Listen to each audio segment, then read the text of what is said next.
बधाई देती हूँ इस कार्यकारिणी के सारे सदस्यों को, सभी लोगों को। बहुत अच्छा उन्होंने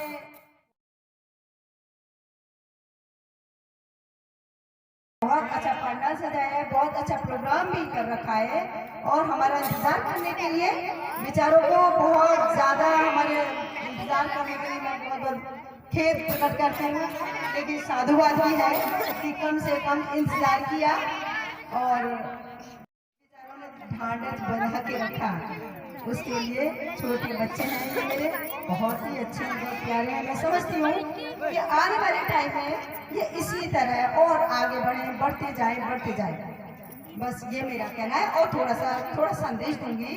बाबा साहब के बारे में सभी को पता ही चल गया होगा कि बाबा साहब कौन थे, कब जन्मे, उनके बच्चे कितने थे और उन्होंने क्या क्या संघर्ष किया।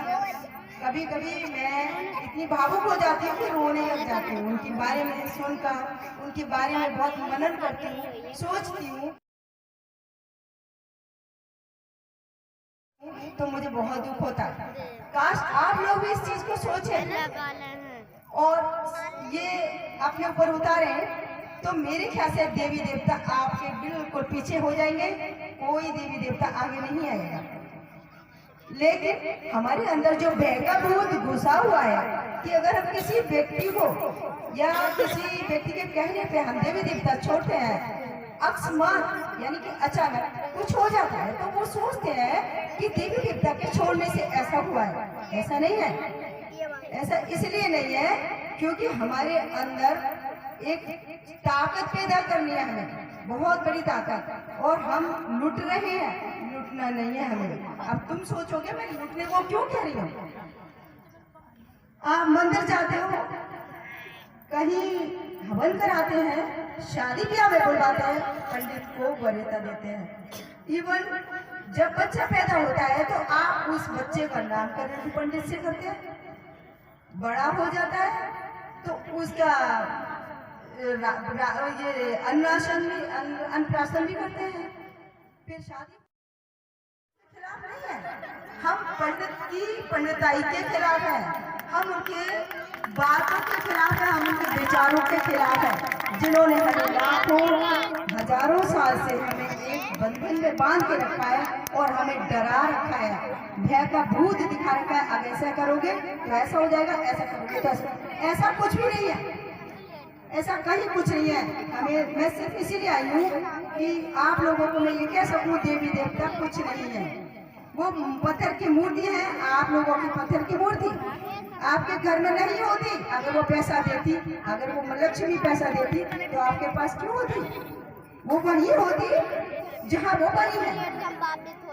चढ़ चढ़ के बनाते हैं, गंदे नाम पाप पूछ के भी बनाते हैं, सब कुछ करते रहे। यहाँ पे आके देवी बन जाती है। यहाँ पे हम लोग डरने लगते हैं उससे।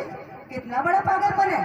पहले हम उसको बनाते हैं, फिर उसे बेच भी देते हैं, देवी को बेच रहे हैं। उसके बाद जब हम बना देते हैं और मंदिर में सजाते हैं, हम इससे डरने लगते हैं। ये एक तरह का बहुत बड़ा पागलपन है, इसे हमें दूर करना है। आप 1 करोड़ नहीं, 2 करोड़ नहीं, 5 करोड़ अगर एक रुपए दान करेंगे तो 5 करोड़ बैठे बैठाए पंडित के हाथ में आ जाएगा। वो निकम्मा पंडित आपसे ठगेगा, ले लेगा। और आप कितने जमा करते हो? एक नहीं, आप 50 रुपये 100 रुपये देते हैं। इस तरह 100 रुपये देने के बाद आप ये समझिए बाबा साहब का अर्थ तभी साबित करेंगे आप लोग जब ये देखेंगे कि हमें पूजा पाठ नहीं करनी है। बाबा साहब के उस जीवन परिचय को याद करिए, पढ़िए उन्हें, तब आपको लगेगा कि बाबा साहब बहुत महान थे और उन्होंने पाखंडवाद को मना किया था। बोलने को बहुत कुछ है, इतना कुछ है कि एक दिन क्या पूरी रात में बोलूंगी और एक पूरा दिन में बोलूंगी तो कम पड़ जाएगा। बस अब मेरा फोकस आपकी पढ़ाई पर है।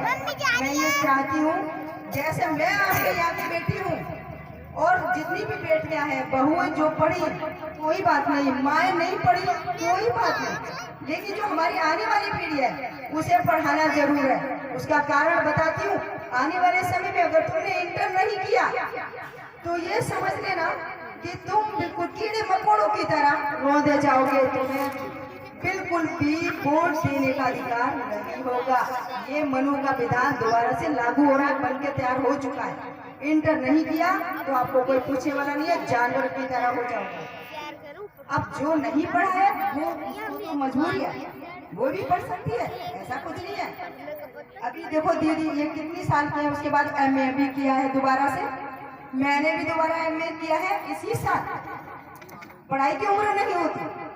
और तुम लोग इंटर जरूर करना, ऊपर पढ़ोगे, समझदार बनोगे तो पढ़ोगे। अब बहुत बोल ली, थोड़ी सी एक कहानी सुनाती हूँ तुम्हारी गांव की, अपने गांव की कहानी सुना रही हूँ। और कुछ इसमें थोड़ी गलतियां हैं, उसको नहीं मैं पर्दा, उसमें मैं फ्लैश नहीं दूंगी, लाइट नहीं दूंगी, लेकिन जो बात मेरी गलती थी मैं वो बताऊंगी। मैं इसी गांव में प्राइमरी में पढ़ने जाती थी, 2nd क्लास में। तो मेरा एक भतीजा था, आज भी है वो, नरेश। वो मुझे मारता था, अब वो मुझे मारता था, किसी के कहने पे मारता था वो मुझे, कि मैं ताकि पढ़ूंगा। अब समझना बात को। फिर मैंने स्कूल जाना छोड़ दिया। जब स्कूल जाना छोड़ दिया, पिताजी को बुलाया गया कि भाई मास्टर साहब को बुलाओ, ये चित्रा स्कूल नहीं आती। अब वो स्कूल में पिताजी आए, उन्होंने कहा इसको गणित नहीं आता बिल्कुल, आप क्या पढ़ाते हैं, आप मुझे क्यों नहीं कंप्लेंट करते। तो बोले कि ये तो स्कूल आती नहीं। बोले तो स्कूल नहीं आती तो कहाँ जाती है, ये तो डेली तैयार होती है, इसकी मम्मी डेली तैयार, इसकी मम्मा तैयार करती है, ये स्कूल चली जाती है।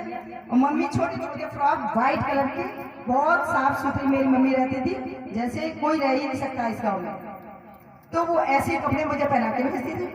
अब लंबे लंबे बाल थे, 2-2 चोटियां लटकी जाती थी, और खेलते थे बाग में, और 2-4 कौड़ इकट्ठा कर लेती थी, और बाकी सब चले जाते थे। मैं 3-4 लड़कियों और लड़कों के साथ हम लोग खेलते रहते थे। स्कूल की छुट्टी हुई, घर चल गए।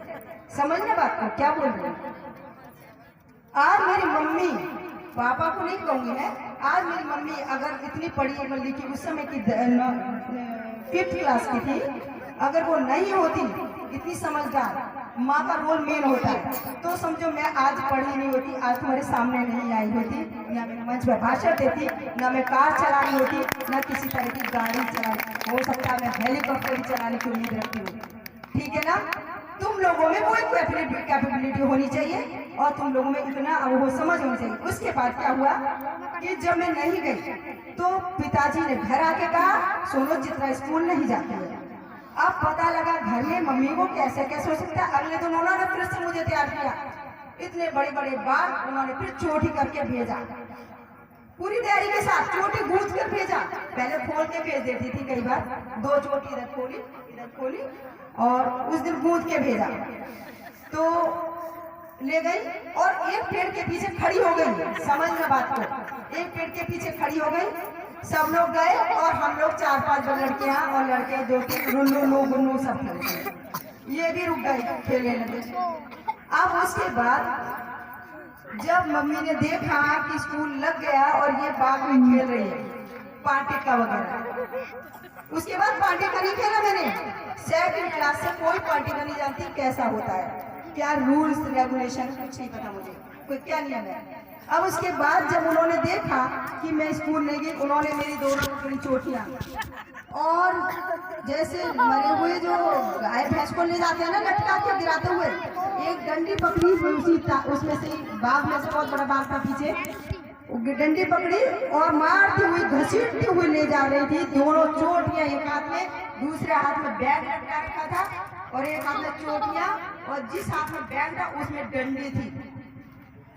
इतना मारती हुई ले जा रही थी, वो याद आज तक है, शायद जब तक मरूंगी तब तक याद रहेगा।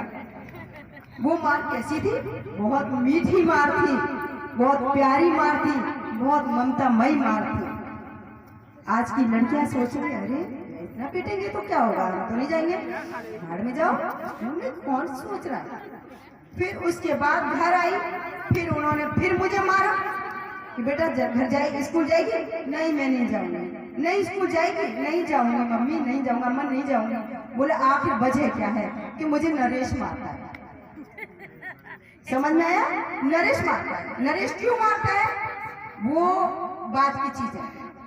फिर उसके बाद वो कंप्लेन हुई, उन्होंने मम्मी ने कहा ये लड़की को पढ़ने नहीं दिया जा रहा है, मेरी लड़की सारी पढ़ रही है, ये अनपढ़ रहेगी, मेरे सर पे छाती पे मूंग दलेगी, डांटेगी, फटकारेगी, मुझे गाली बकेगी, कुछ भी बोलेगी जो नहीं बोलता। तो उन्होंने मुझे मुरादाबाद भेजा। मुरादाबाद से फिर नहीं रुकी, वो मारी मुझे जिंदगी भर याद रहती है। आप लोग, मैं चाहती हूँ आप लोग ऐसे बच्चे नहीं हो, है ना, और सबको पढ़ना है। अगर मैं आज रुक जाती तो आप लोगों की तरह ही होती। समझ रहे हो बात को?